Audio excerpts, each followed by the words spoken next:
नमस्कार दोस्तों, एक बार फिर से मैं भूपेंद्र कुमार सैनी एक बार फिर से आप सभी का आपके अपने YouTube चैनल ज्ञान विदेश संस्करण में एक बार फिर से स्वागत करता हूँ। जैसा कि दोस्तों हम भारत के भौतिक प्रदेशों का अध्ययन कर चुके थे और उसके बाद में कह सकते हो अपन ने नया टॉपिक शुरू कर दिया था जो अपवाह तंत्र है।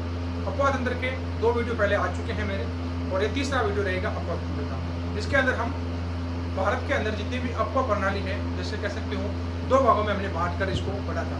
एक हमने पढ़ा था हिमालय की नदियाँ, एक पढ़ा था प्रायद्वीपीय नदियाँ। हिमालय की नदियों की हमने विशेषता की बात की थी, फिर हमने बात की थी प्रायद्वीपीय नदियों की।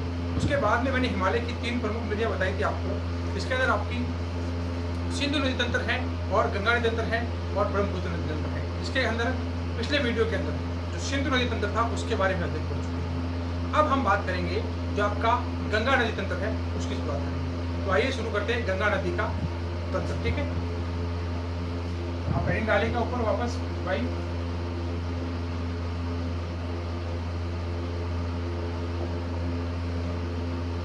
अपवाह तंत्र, ठीक है, और हेडिंग रहेगा अपना गंगा नदी तंत्र, ठीक है। मैं मैप पे वीडियो करके आपको गंगा नदी के पूरे तंत्र को बताता हूँ किस प्रकार से आपको याद करना है, ठीक है।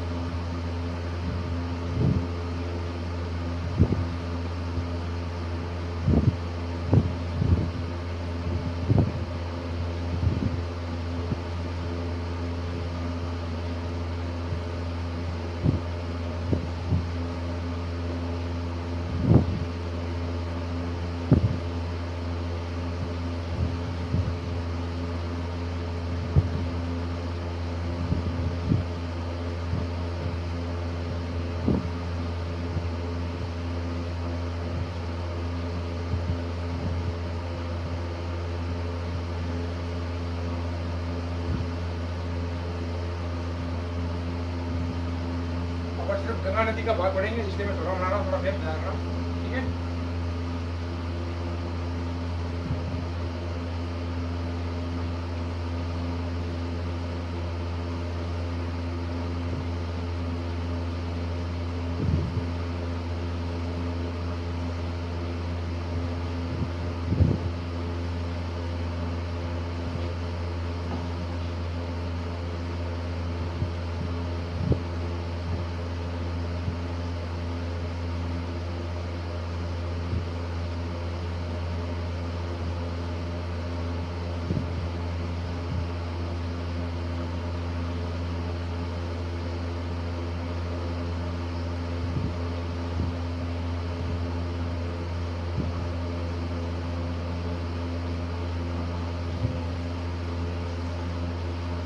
ठीक है,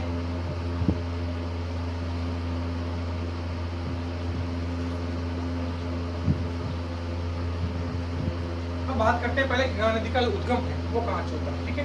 ध्यान रखना, यहाँ पर जो हिमालय की पहाड़ियाँ हैं, यहाँ पर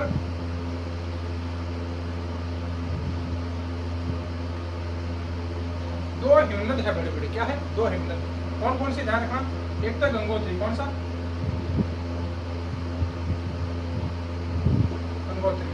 और एक हिमनद ये है जहां पर कह सकते हो कि एक इस हिमनद से आपकी 2 जलधाराएं बहती है। ध्यान रखना, इससे बहती है एक भागीरथी। कौन सी? भागीरथी। इसे कहते हैं भागीरथी, ठीक है। और एक बात बता दूं आपको, हम सिर्फ नदी नदी को समझ रहे हैं, मैपिंग ये मत करना आप सोच सकते हैं कि ये ऊपर है या नीचे है, ठीक है, क्योंकि सिर्फ आपको समझना है नदी तंत्र, ठीक है। और मैं आपको स्थान पूरे बताता जाऊंगा कि कहाँ से कहाँ क्या होता है, ठीक है। तो इस नदी तंत्र को अपन कहते हैं जलधारा गंगा, क्या कहते हैं, सॉरी भागीरथी, क्या कहते हैं, भागीरथी। ये गंगा नदी की जो मुख्य जलधारा है और यहीं से एक ओरिजिन होता है अलकनंदा। किसका? अलकनंदा। अलकनंदा। ये दोनों कह सकते हो जो आपकी बहती हुई यहाँ पर एक होती है, ये स्थान है देवप्रयाग। कौन सा? देवप्रयाग। ध्यान रखना,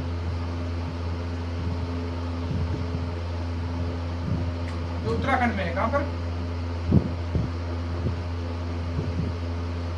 उत्तराखंड में। कहाँ पे? उत्तराखंड में। तो आपका जो देवप्रयाग है उत्तराखंड के अंदर है। कहाँ पर? उत्तराखंड के अंदर, ठीक है। अब ये नदी यहाँ से अपने पर्वतीय मार्ग को छोड़ देती है। किसको? यहाँ पर तो आप कह सकते हो हिमालय पर्वत था, यहाँ से अपने पर्वतीय भाग को छोड़कर मैदानी भागों में प्रवेश कर देती है। कहाँ पर? मैदानी भागों में। फिर ये नदी इस प्रकार से बहती हुई यहाँ तक बहती हुई आपके लास्ट में फरक्का स्थान आता है पश्चिम बंगाल में। कौन सा? फरक्का, पश्चिम स्थान, पश्चिम बंगाल में, ठीक है। यहाँ पर है फरक्का स्थान। कौन सा? फरक्का।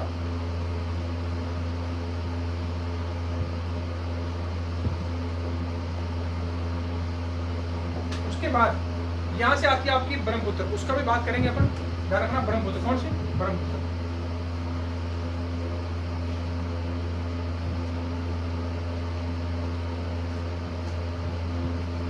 यहाँ पर आती है ब्रह्मपुत्र, तो यहाँ मिल जाती है ब्रह्मपुत्र। इसको ब्रह्मपुत्र को तिब्बत से यहाँ पर कह सकते हो इसका ओरिजिन है।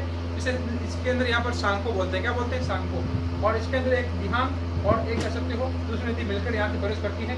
और यहाँ से इसके बाद में ये दोनों नदियाँ बांग्लादेश में प्रवेश कर जाती है। कहाँ पर? बांग्लादेश में। फिर प्रवेश करने के बाद बांग्लादेश के अंदर ये आगे बांग्लादेश में बाद में ये मेघना के नाम से जानी जाती है। इसके अंदर मेघना। और उससे पहले जब बांग्लादेश में गंगा नदी प्रवेश करती है उसका नाम होता है पद्मा, और ब्रह्मपुत्र का नाम होता है जमुना। कौन सा? जमुना। और गंगा और जमुना आगे चलकर मेघना का रूप लेती है, और फिर आप कह सकते हो डेल्टा का निर्माण करते हुए, डेल्टा का, जिसे सुंदरवन डेल्टा कहते हैं, और विश्व का सबसे बड़ा कह सकते हो डेल्टा। और इसी गंगा नदी के अंदर असम में स्थित है एक माजुली द्वीप। कौन सा?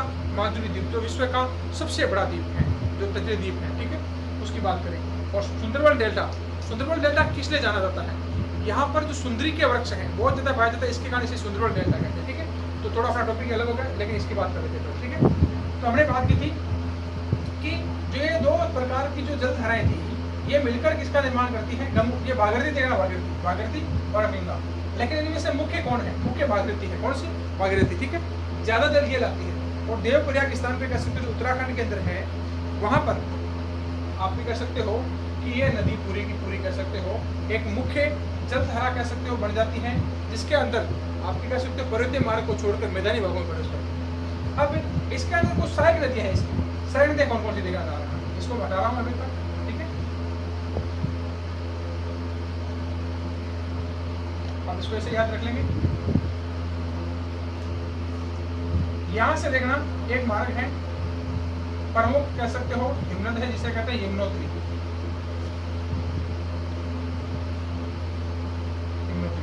इस यमुनोत्री से निकलती है यमुना नदी। कौन सी? यमुना नदी। और यमुना नदी यहाँ पर आके इसके दाहिने ओर से, किस ओर से? दाहिने ओर से यहाँ पर इसके अंदर प्रवेश कर जाती है। कहाँ पर? गंगा नदी के अंदर, ठीक है। लेकिन ध्यान रखना इसका जो स्थान होगा ये यहीं पे होगा, ठीक है। ध्यान रखना,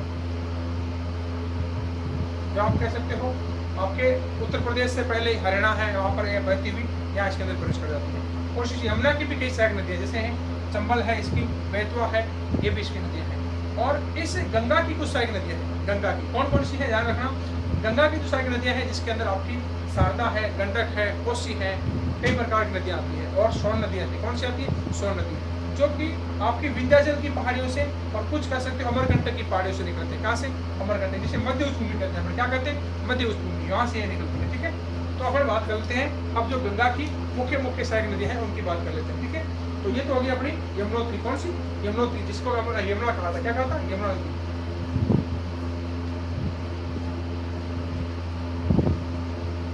यमुना के अंदर कौन सी मिलती है? ध्यान रखना, एक मिलती है आपकी जो विंध्याचल की पहाड़ियां यहाँ से निकलती है। कौन सी?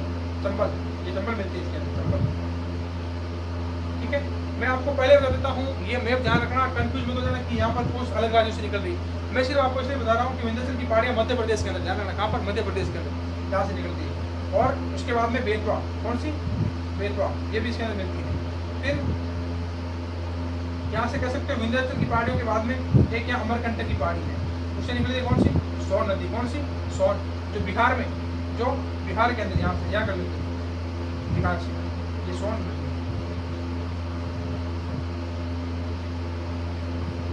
सोन नदी, ठीक है, अमरकंटक की पहाड़ी से। और यहीं से एक ध्यान रखना, दो नदियों का उद्गम हो रहा है, एक इसका और एक नर्मदा का। नर्मदा यहाँ से निकल जाती है, ये नर्मदा। कौन सी? लेकिन अपन को यहाँ पढ़नी है, ठीक है। उसके बाद में यहाँ पर कौन कौन सी? यहाँ पर देखना कि जो आपकी गंडक है, घाघरा है, आपकी और भी कई प्रकार की जैसे कोसी है, ये नदियाँ भी इसके अंदर मिलती हैं, ठीक है। तो इसकी नदियाँ निकल लेते हैं पहले, ठीक है। तो ये नदियाँ कौन सी हो जाएगी अपनी? पहली आपकी यहाँ से इसके अंदर मिलने वाली शारदा,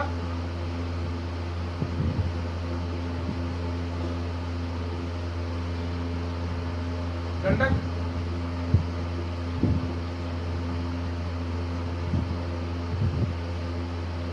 शारदा हो गई, गंडक हो गई, और आपकी होगी कोसी।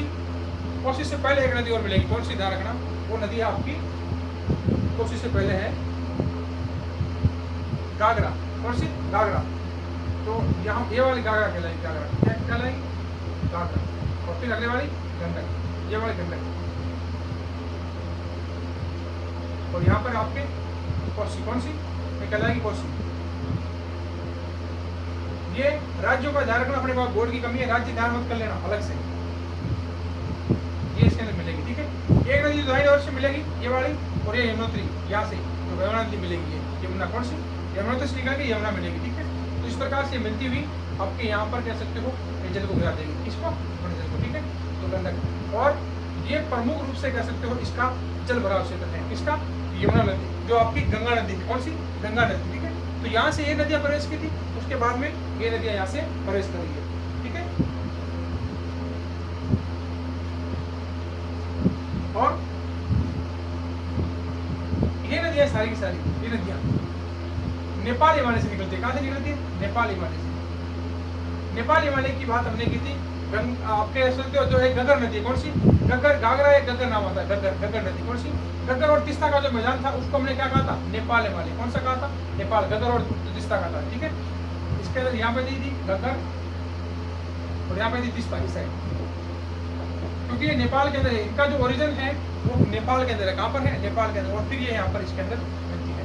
और यमुनोत्री मैंने बताया था आपको, यहाँ पर मिलती है इलाहाबाद के लेकर। कहाँ पर? इलाहाबाद, ठीक है, इलाहाबाद। और ये सारी की सारी मिल जाती है इस प्रकार से। और सोन नदी बिहार बताया था मैंने आपको, बिहार यहाँ पर है। तो इस प्रकार से प्रमुख रूप से आपके ये गंगा नदी का जल तंत्र है उसकी हमने बात की है। अब बात करें गंगा नदी तंत्र है, इसके कुछ फायदे भी है, कुछ नुकसान भी है। फायदे क्या है, नुकसान क्या? पहली बात कि फायदा क्या है? फायदा ये बात है, सीधी सी बात, कि महत्वपूर्ण कह सकते हो कि हिमालय की जो कह सकते हो नदियां हैं सारी सारी, इसकी हिमालय की नदियां, जिसके कारण जल इसके अंदर बहुत ज्यादा मात्रा में रहता है। इसके अंदर कह सकते हो कि एक विशाल कह सकते हो मैदानी भाग का ये निर्माण करती है। अब इसका घाटे वाला सौदा कौन सा है? हिमालय के कारण जल भराव ज्यादा है, जिसके कारण वर्षा ऋतु में कई क्षेत्रों में बाढ़ आ जाती है। क्या होती है? बाढ़, जिससे बहुत ज्यादा जान माल का नुकसान भी होता है। इससे क्या होता है? जान माल का नुकसान होता है, लेकिन उपजाऊपन का गुण भी लाती है, ठीक है। तो ये अपनी गंगा नदी, और इसके अंदर हमने बात की थी गंगा नदी के अंदर कह सकते हो जो प्रायद्वीप पठार से निकलने वाली नदियाँ थी, जिसके अंदर मैंने आपको बात की थी कि चंबल नदी जो यमुना के अंदर मिलती है, फिर नर्मदा, बेतवा, आपकी बेतवा यहाँ से निकलती है, बेतवा विंध्याचल की पहाड़ी से आपकी चंबल है, आपकी बेतवा है, और सोन नदी है, ये इसके अंदर मिलती है प्रायद्वीप पठार से, दक्षिण की ओर से, सॉरी दाहिनी ओर से, ठीक है, क्योंकि ये तो बाईं और बाएं से मिलती है और ये दाएं से, और ये बेतवा है, कौन सी? बेतवा नदी, बेतवा, और ये चंबल, और दोनों नदी किससे मिलती है? यमुना में। और फिर मैंने बात की थी सोन नदी की। ये तीनों मिलकर एक बहुत बड़े जलग्रहण क्षेत्र का निर्माण करती है, और ये एक उपजाऊ, बहुत बड़े उपजाऊ भाग के जो मैदान है उनका ये निर्माण करती है। कौन सी? गंगा नदी का जो तंत्र है, ठीक है। अब बात करें कि ये नदियां हैं सारे की सारी पश्चिम बंगाल के अंदर कह सकते हो आपकी फरक्का स्थान से, फिर आपके असम, जो आपकी असम से हिमालय के अंदर कह सकते हो जो आपकी ब्रह्मपुत्र आती है, कौन सी? ब्रह्मपुत्र, यहाँ से मिलती हुई ये आगे प्रवेश कर जाती है। कहाँ पर? बांग्लादेश में। बांग्लादेश से आपके पीछे आपके कह सकते हो बंगाल की खाड़ी में गिर जाती है। बंगाल में खाड़ी में गिरने से पहले ये जो आपकी मैंने कहा था, मान ले ये आप यहाँ से कौन सी निकलती है? ब्रह्मपुत्र। कौन सी निकलती है? ब्रह्मपुत्र, जो यहाँ पे यू आकार बनाती है। क्या बनाती है? यू आकार बनाती है। मान लीजिए इस प्रकार का यू आकार बनाती है, और फिर यहाँ निकलती है। जानता हूँ फिर से आपके लिए यू आकार का निर्माण करती है। यू आकार का निर्माण करके यहाँ से, और इसके अंदर एक लोहित नदी, कौन सी? लोहित नदी जो प्रवेश करती है इसके अंदर, और ये यहाँ पे मिलकर फरक्का स्थान पर यहाँ पर इसके अंदर मिल जाती है। और फिर यहाँ पर ये सुंदरवन डेल्टा का निर्माण करती है। किसका निर्माण करती है? सुंदरवन डेल्टा का।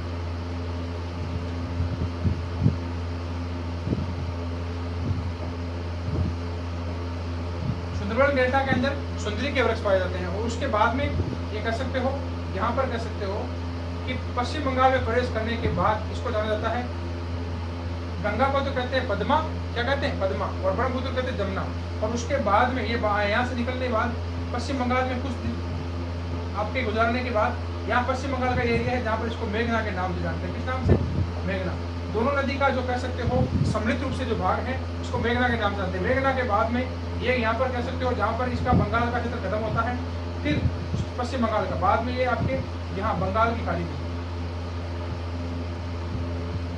बंगाल की खाड़ी है यहाँ पे, इसके अंदर गिर जाती है। अब देखना कि गंगा से, ये गंगा नदी बह रही है, यहाँ पर बांग्लादेश में प्रवेश करने से पहले यहाँ पर जो स्थान है एक हुगली नदी का निर्माण करती है। किसका? हुगली, दक्षिण के अंदर एक मुख्य वितरिका है, ध्यान रखना। तो मुख्य वितरिका यदि यहाँ पर जाएगी और एक वितरिका यहाँ से निकल जाएगी, इसको हुगली नदी कहते हैं। क्या कहते हैं? हुगली नदी। कौन सी?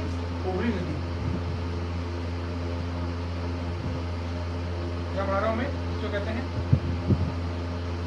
हुगली, ठीक है। ये हुगली नदी यहाँ से निकलती हुई आपके कह सकते हो पश्चिम बंगाल के अंदर बहती हुई, फिर आपकी पश्चिम बंगाल से और बांग्लादेश के अंदर बीच के अंदर होके आपकी बंगाल की खाड़ी के अंदर जाती है। ये एक गंगा नदी है, उसकी एक वितरिका है। कौन सी? हुगली नदी, ध्यान रखना। कौन सी? हुगली नदी। तो इस प्रकार से कह सकते हो पूरा का पूरा आपका कह सकते हो कि ये आपका कह सकते हो गंगा नदी का तंत्र है। अब इसकी लेंथ की बात करें, चौड़ाई है, क्षेत्रफल है, वो कितना है इसका, ठीक है। तो गंगा की लंबाई है पूरी की पूरी 2500 किलोमीटर से ज्यादा। कितनी है? 2500 किलोमीटर से ज्यादा, ठीक है। पूरी लंबाई है इसकी 2500 किलोमीटर। कितनी? 2500 किलोमीटर से ज्यादा। और गंगा और कह सकते हो जो सिंधु नदी है, कौन सी? गंगा और सिंधु नदी, ये दोनों कह सकते हो अलग कैसे होती है। यानी हमने बात की थी कि एक जल विभाजक रेखा होती है, तो गंगा और सिंधु के बीच में जल विभाजक रेखा कौन सी है? तो ध्यान रखना, हरियाणा के अंदर एक स्थान है अंबाला। कौन सा? यहाँ पर मान लिया हरियाणा है, यहाँ पर स्थान है एक अंबाला। कौन सा? अंबाला। इस अंबाला के अंदर कुछ उच्च भूमि है। क्या है? उच्च भूमि है। इस उच्च भूमि से कह सकते हो सिंधु नदी तो आपकी यहाँ से निकल गई, कुछ कह सकते हो पंजाब से होती हुई यहाँ से निकल गई, और जो आपकी गंगा है इधर से निकल गई। तो ये आपकी अंबाला कौन सा स्थान है? अंबाला, जो जल विभाजक के रूप में कार्य करता है। किसके रूप में? जल विभाजक के रूप में। किसके बीच में? इस साइड तो सिंधु के और इस साइड में गंगा के, यानी एक जल विभाजक के रूप में कार्य कर रहा है। एक उच्च स्थान है हरियाणा के अंदर, इसे कहते हैं अपन जल विभाजक रेखा। क्या कह सकते हो? जल विभाजक रेखा या जल विभाजक भूमि कह सकते हो। क्या कह सकते हो? जल विभाजक भूमि कह सकते हो, ठीक है। अब हमने बात की थी पूरी लंबाई इसकी 2500 किलोमीटर। कितनी है? 2500 किलोमीटर। लेकिन जब ये भारत में प्रवेश करती है अंबाला से लेकर फरक्का तक, कहाँ तक? अंबाला से लेकर फरक्का तक, यहाँ तक, ठीक है। यहाँ पर इसकी जो लेंथ है वो 1800 किलोमीटर। कितनी है? 1800 किलोमीटर। ध्यान रखना, कितनी है? 1800। ये वाली लेंथ है, ये है 1800 किलोमीटर। कितनी? 1800 पूरी की बात की थी हमने, यहाँ से लेकर यहाँ तक इसकी लेंथ तो थी, ये थी कितनी? 2500 किलोमीटर। यहाँ से लेकर दोनों की नदियों की, ये सॉरी देवप्रयाग से यहाँ से लेकर, लेकिन यहाँ से जो इसकी लेंथ है वो इतनी रह रही है, ठीक है। ध्यान रखना कि यमुनोत्री का भाग है, लेकिन मैंने बताया अंबाला के रूप में, ठीक है। किस रूप में? अंबाला के रूप में, क्योंकि ये आपकी यमुना नदी है जो कि आपके इलाहाबाद के अंदर कह सकते हो गंगा के अंदर मिलती है। कहाँ पर? गंगा के अंदर यमुना नदी है। और जो चंबल है इसके अंदर जो आपके कह सकते हो अंबाला क्षेत्र से पहले कुछ स्थान आता है जिसका नाम है आपके कह सकते हो, मेरे को भी नाम याद नहीं आ रहा, लेकिन चंबल नदी है, ये भी आपकी कह सकते हो यमुना जो आपका उत्तर प्रदेश है उसके अंदर मिलती है, राजस्थान से बहती हुई है। जब राजस्थान में बहती मध्य प्रदेश नीचे से बहती हुई राजस्थान के अंदर जल जल क्षेत्र इसका राजस्थान में, किसका? चंबल का, ठीक है। इस प्रकार से आप ध्यान रखेंगे जो लंबाई है वो पूरी 2500 किलोमीटर है, और अंबाला से लेकर फरक्का तक कितनी है? 1800 किलोमीटर। कितनी है? 1800 किलोमीटर, ठीक है। और नदी है जो बड़े बड़े विसर्पों का भी निर्माण करती है। विसर्प की हमने बात कर ली थी, यानी जो इनका घुमावदार क्षेत्र है, क्या है? जो इनका घुमावदार क्षेत्र नदी का, ये मान लीजिए ये नदी है इस प्रकार से निकल रही है, जो ये क्षेत्र है ये क्या कहलाता है? विसर्प। और कई बार ये विसर्प अलग हो जाते हैं और विसर्प झील का निर्माण भी कर देते हैं, ठीक है। तो इस प्रकार से ये गंगा नदी का तंत्र है पूरा का पूरा, ठीक है। आप इसको रिवाइज करके भी देख सकते हैं कि इनका ओरिजिन कहाँ से है, कहाँ से बहती है, फिर कहाँ से किस नाम से जानी जाती है, ठीक है। तो इस प्रकार से मैंने इसको बताया है। अब मैं आपको इसको पूरा का पूरा कर सकती हूँ, इसके जो नोट्स किस प्रकार बनाने हैं मैं इसको आपको लिखवा देता हूँ, ठीक है। तो साफ कर लेते हैं एक बार इसको।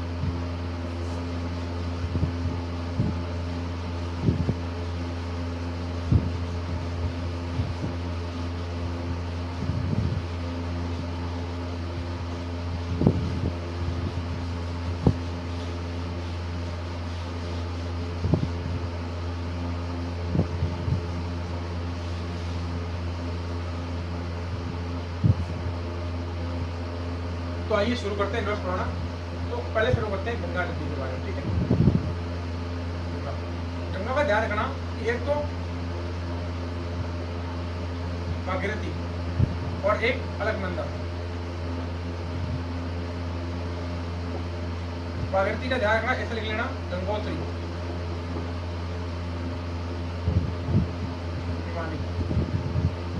इससे निकलती है, ठीक है। और ये दोनों मिलकर, या ऐसे लिख लो आप भागीरथी, आप याद रख लेना कौन सा, कि जो आपकी मैंने आपको लिखा दिया वैसे आप ऐड कर लेना, और इन दोनों को जोड़ के ऐसे कर देना। फिर देवप्रयाग उत्तराखंड से मैदानी भाग में प्रवेश, ठीक है। यानी देवप्रयाग में क्या कहलाती है, ये हिमालय स्थान है देवप्रयाग, यहाँ से गंगा कहलाती है। क्या कहलाती है? गंगा। गंगा का जो नाम है इसको यहाँ पे दिया जाता है देवप्रयाग में, ठीक है। कहाँ पे? देवप्रयाग में। अब भागीरथी जो आप भी कह सकते हो गंगोत्री से अलकनंदा, दो मुख्य जलधाराएं हैं जो देवप्रयाग के अंदर मिलकर गंगा का निर्माण करती है। फिर इसकी सहायक नदी,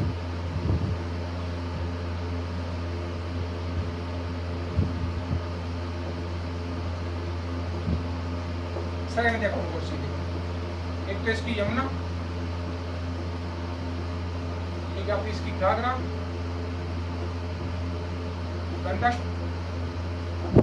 और कोसी, ठीक है। ये इसकी मुख्य सहायक नदियां हैं। अब इसके अंदर यमुना, यमुना ये काफी इंपॉर्टेंट रहती है। कौन सी? यमुना। यमुना का जो ओरिजिन होता है ये होता है यमुनोत्री से। कहां से? यमुनोत्री से उद्गम,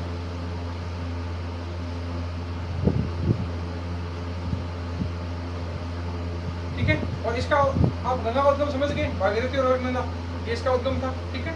यमुनोत्री से उद्गम, ठीक है। और गंगा में कर सकते हो मिलन, वो इलाहाबाद, कहाँ पे? इलाहाबाद, ठीक है, यूपी में, ठीक है। फिर ये तो आपकी होगी हिमालय की नदियाँ। कौन सी? हिमालय की नदियाँ जो सहायक नदियाँ थी इसकी। अब कुछ नदियाँ ऐसी हैं जो प्रायद्वीपीय पठार से, कौन से? प्रायद्वीपीय पठार से इसके अंदर मिलती है। कुछ नदियाँ हैं जो सहायक नदियाँ हैं आपकी प्रायद्वीपीय पठार से, ठीक है। इसका पहला पॉइंट हो गया आपका। दूसरा,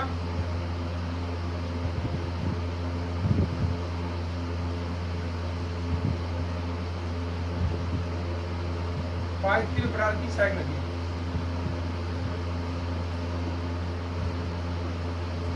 वो कौन कौन सी है? इनके अंदर पहला ध्यान रखना, पहला तो एक है चंबल, दूसरी है बेतवा। ये दोनों के दोनों ध्यान रखना, ये दोनों नदियां आपके यमुना की सहायक नदियां। पहले तो किसकी? यमुना की। पहले ये यमुना के अंदर मिलती है। किसके अंदर मिलती है? यमुना नदी के अंदर। फिर एक मुख्य नदी है जो सोन नदी। कौन सी? सोन नदी, जो अमरकंटक की पहाड़ों से निकलती है। और सोन नदी का उद्गम और जो नर्मदा नदी का उद्गम है वो एक जगह से होता है। तो ये कह सकते हो तीनों नदियां आपके दाहिनी ओर से, किस ओर से? दाएं ओर से, दाएं से ये गंगा में प्रवेश करती है। और ये बाकी की कहाँ से प्रवेश करती है? यमुना को छोड़ दें तो बाकी बाएं से प्रवेश करती है। कहाँ से? बाएं से प्रवेश करती है, ठीक है। तो आप इस प्रकार से इनका ध्यान रखेंगे कि प्रायद्वीपीय पठार की सहायक नदियां हैं वो इनकी थोड़ी सी अलग नदियां हैं, ठीक है। फिर बात करें कि ये जो सारी की सारी नदियां हैं ये नेपाल हिमालय के अंदर, किसके अंदर आती है? नेपाल हिमालय।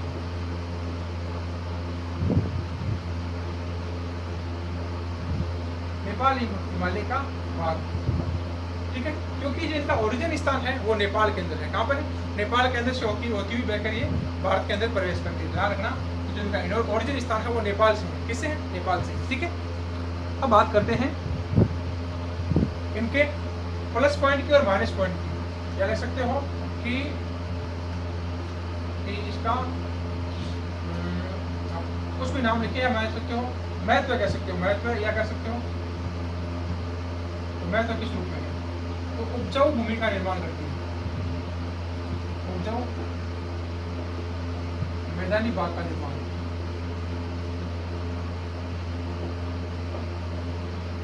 और उसी और इसका डिसएडवांटेज क्या है, क्या कह सकते हो इसकी, इससे हानि क्या होती है? हानि तो वर्षा ऋतु में बाढ़ क्या आती है? वर्षा ऋतु में बाढ़, जिससे जान और माल का नुकसान। जैसे अभी आप बढ़ रहे हो वर्षा ऋतु के अंदर, इसके अंदर बहुत सारी कह सकते हो आपके बिहार के अंदर, यूपी के अंदर काफ़ी सारी बाढ़ आ जाती है। आपकी कई प्रकार के मध्य प्रदेश है, यहाँ पर बाढ़ आ जाती है, जिसके अंदर जान माल का काफ़ी इसके अंदर नुकसान होता है। ठीक है, अब हमने बात कर ली थी जो प्रायद्वीपीय प्रकार की नदियाँ हैं, इनकी बात हमने साथ में कर ली थी। और ये नदियाँ तो कह सकते हो जो शुष्क जिस मौसम आता है उसके अंदर इनके जल बल की क्षमता क्या हो जाती है? कम हो जाती है।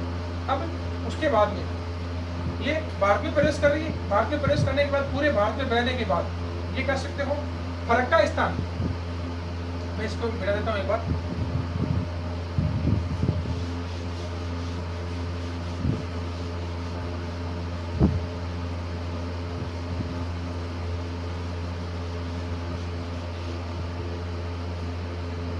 जैसे मान लीजिएगा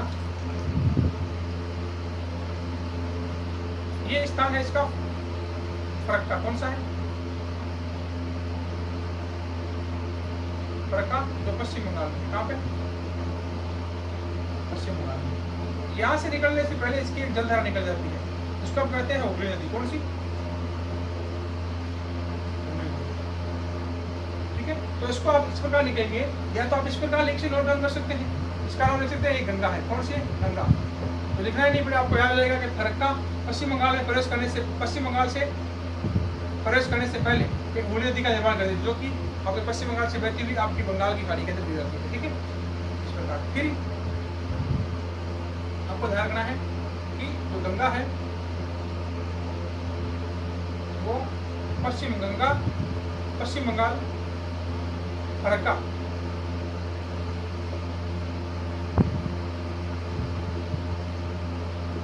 पश्चिम बंगाल में बहने के बाद बांग्लादेश में प्रवेश करती है, बांग्लादेश के अंदर। ठीक है, बांग्लादेश में प्रवेश करती है, जहाँ पर इसको नाम देते हैं पद्मा। क्या नाम देते हैं? पद्मा। कहाँ पर कहते हैं इसको? बांग्लादेश में। और एक पूर्व की तरफ से गंगा के अंदर मिलती है, कौन सी आके? गंगा में पूर्व से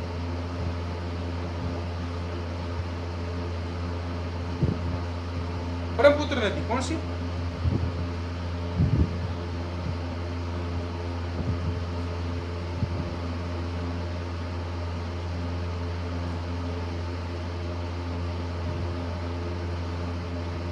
ब्रह्मपुत्र नदी।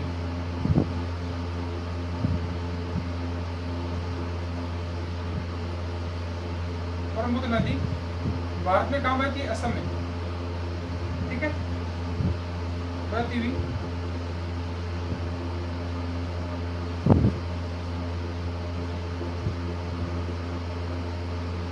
बांग्लादेश में, जिसपे इसका नाम देते हैं कौन सा? जमुना। कौन सा? जमुना। ठीक है, अब इन्हीं दोनों के भाग पर इस पे गंगा, एक तो आपकी गंगा होगी, एक होगी ब्रह्मपुत्र। गंगा और ब्रह्मपुत्र भारत में जब तो इसका नाम क्या है? गंगा और ब्रह्मपुत्र है भारत में जब तो नाम है। जो ये आगे बढ़ी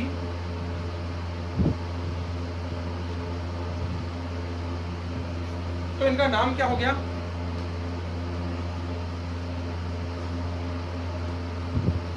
इनका नाम हो हो गया यहाँ पर, गंगा का हो गया पद्मा, कहाँ पर, बांग्लादेश की।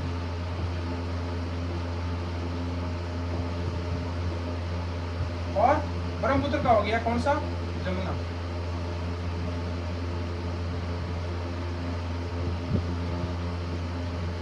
और ये निर्माण कर देती है उससे पहले सुंदरवन डेल्टा का, किस पे, यहाँ पर सुंदरवन डेल्टा का, किसका, सुंदरवन डेल्टा का।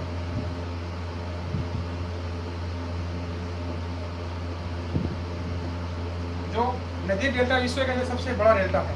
फिर पद्मा और जमुना आगे जाकर रूप लेती है किसका, मेघना का, किसका, मेघना का। और फिर मेघना के रूप में बहती हुई है बंगाल की खाड़ी में गिर जाती है। कहाँ गिर जाती है, बंगाल की खाड़ी में। ठीक है, तो ये बंगाल की खाड़ी में इस प्रकार से गिर जाती है। तो इस प्रकार से इसका पूरा नदी तंत्र था। ठीक है, अब मैं आपको कुछ इसके पॉइंट और नोट डाउन कर देता हूँ।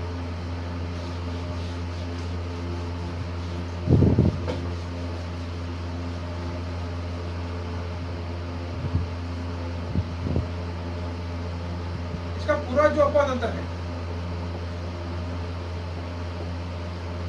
उसकी लंबाई है 2900 किलोमीटर। कितनी है, 2900 किलोमीटर। कितनी है, 2900 किलोमीटर। लेकिन जो सिंधु है, सिंधु व गंगा तंत्र, ये अलग होता है। कहां से, आप भी कर सकते हो, अंबाला स्थान से। किससे, अंबाला स्थान से, अंबाला हरियाणा से। और अंबाला हरियाणा से लेकर जो फरक्का है पश्चिम बंगाल में,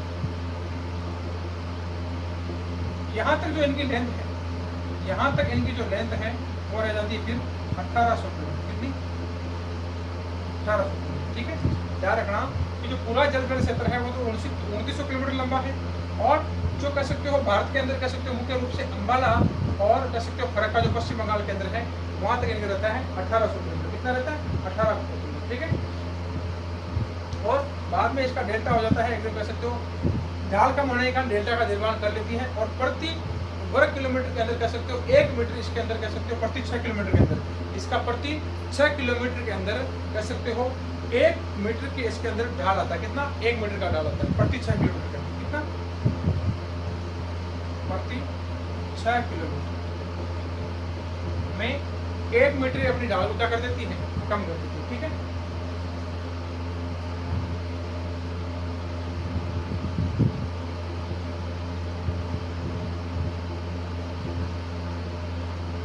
प्रति 6 किलोमीटर में क्या करती है, 1 मीटर ढाल का गिरावट कर देती है। इसके बाद में फरक्का के बाद में, किसके बाद में, फरक्का के बाद में, जहाँ पर डेल्टा बड़ा सा क्या बन जाता है, डेल्टा बन जाता है। और उस डेल्टा को नाम जानते हैं किसे, सुंदरवन डेल्टा, सुंदरवन डेल्टा। ठीक है, अब गंगा नदी को कह सकते हो कि इसके अंदर प्रदूषण की मात्रा बहुत ज्यादा है। उस प्रदूषण की मात्रा को कम करने के लिए, उसको साफ करने के लिए एक प्रोडक्ट चलाया गया जिसका नाम है नमामि गंगे। कौन सा, नमामि गंगे। इस प्रोजेक्ट को चलाने का उद्देश्य क्या है कि जो गंगा नदी है उसको साफ रखा जाए। क्या रखा जाए, साफ कर रखा जाए और उसको प्रदूषण से बचाया जाए, उसका संरक्षण किया जाए, जिसके लिए प्रोजेक्ट शुरू किया गया है नमामि गंगे। ठीक है, तो इस प्रकार से कह सकते हो जो आपकी गंगा नदी है वो पूरी होती है। ठीक है, और गंगा नदी के अंदर जितने भी फैक्ट थे वो मैंने डिस्कस कर लिए हैं, चाहे किसी प्रकार की कोई आकृतियाँ हो, किसी प्रकार की कोई डेल्टा हो, वो हमने डिस्कस कर लिया है। और सुंदरवन डेल्टा का डिस्कस कर लिया है, जिसके अंदर सुंदरी के वृक्ष पाए जाते हैं। क्या पाए जाते हैं, सुंदरी के वृक्ष, जिसके कारण इसका नाम पड़ा क्या, सुंदरवन डेल्टा।